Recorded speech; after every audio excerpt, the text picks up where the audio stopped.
Karlien van Jaarsveld weer swanger, Doringrosie bekoor duisende en plaaslike bekendes hou Suid-Afrika se naam hoog oor see. Ek is Ronaldo Schwab en welkom by Gons.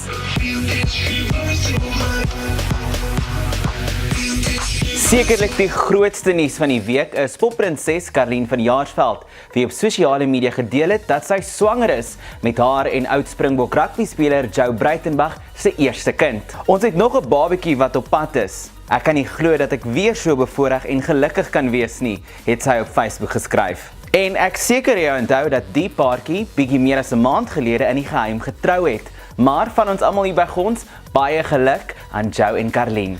Karlien van Jaarsveld is 'n baie goeie rolmodel en veral omdat sy en haar boetie nou weer die TV-program het, is hulle baie in die nuus en ek dink soos met al die probleme wat sy voorheen gehad het met haar kinders, dink ek dat dit nou baie goed is dat sy weer swanger is en sy gaan definitief mooi kinders hê, so daar's ten minste hoop vir my kinders eendag om ook met iemand wat baie mooi is te trou.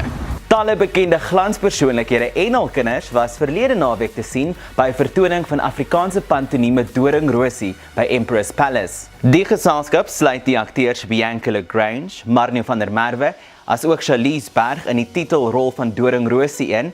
En van wat ons kan sien op sosiale media het die produksie behoorlik die gehore bekoor. Bekendes wat die openingsaand met hul kleuters bygewoon het, sluit Bertha Leroux sowel as Pieter Koen in. Doringrosie is tot 4 Junie op die planke te sien. En laastens 'n bietjie trots Suid-Afrikaanse nuus. 'n Paar Suid-Afrikaners het die afgelope naweek geskitter in die buiteland. Grappias Trevor Noah is verlede week by die MTV Awards in Los Angeles as beste aanbieder aangewys.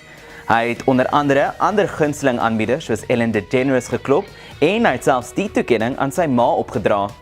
En ons eie opera-sensasie Pretty Yende het die trofee ontvang vir beste solo-uitvoering van die jaar by vanjaar se internasionale opera-toekennings wat in Londen plaasgevind het. Ek dink dit is fantasties dat Suid-Afrikaners op internasionale vlak presteer, nie net in sosiale of kulturele gebied nie, maar ook op sportvlak. Ons almal weet van rolmodelle soos Trevor Noah, Charlize Theron en Caster Semenya. En dit gee ook vir ons as jong mense geleentheid om op te kyk na hierdie tipe rolmodelle. En dis hierdie week se episode van Gons. Vir meer maak seker jy volg ons kan 24 op sosiale media. Van my Ronaldo, tot volgende keer.